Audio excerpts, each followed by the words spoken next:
Good afternoon, everyone. This is your Pastor Coach, Ronald Alan C. Balang.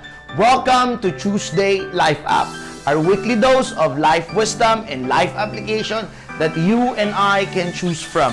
As the title itself, Tuesday, you have a choice to apply it or to park it and use it for future purposes.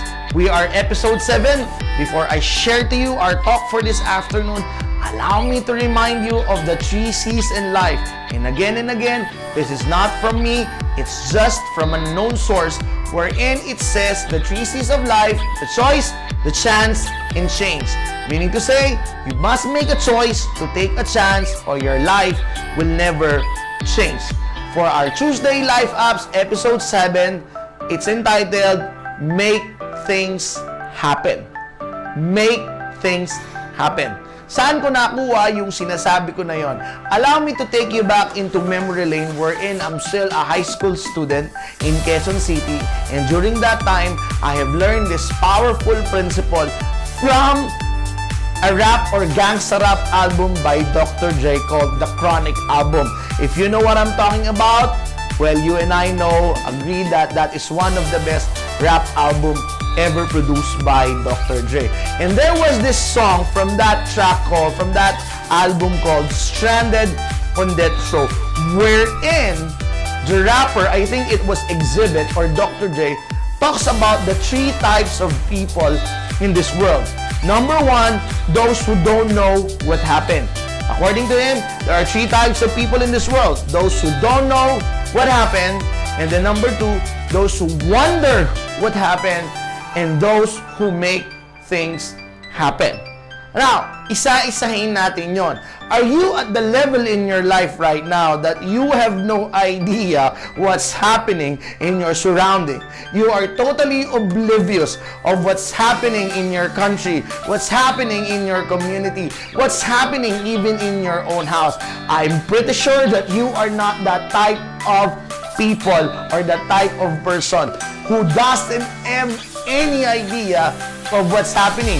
In case you are that, we are in a pandemic called COVID-19. And the second thing that he talked about is that those who wonder what happened. And I believe many people are in this stage of their lives. They are just observers. They are just looking on what's happening in front of them. At least they are a bit higher to the first type of people who doesn't have any idea what's happening. But this second one, they know what's happening. They're just wondering what's happening in their surrounding. Ito yung mga tumitingin lang. Ito yung mga nakatunganga. Ito yung mga pinagmamasdan kung ano yung mga nangyayari. And I pray, if you belong to that level, if you belong to that stage, I strongly suggest you and urge you to transfer to the 3rd level, and that is what I said, those who make things happen. I believe that you have the God-given skills, the God-given ability to make things happen.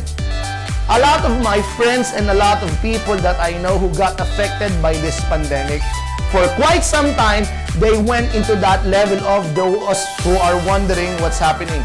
They're just waiting on what will happen.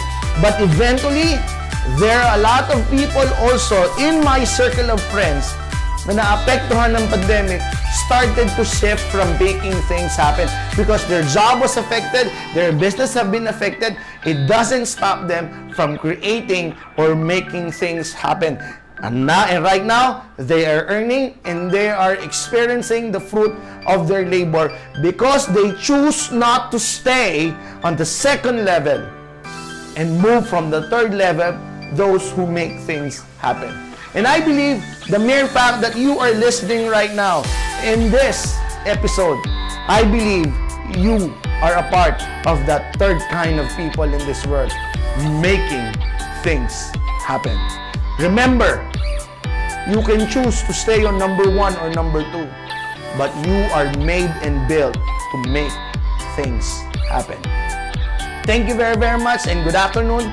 This is your Pastor Coach, Ronald Alan C. Balang, reminding you again, you must make a choice to move from number 2 to number 3 to take a chance so that your life will change.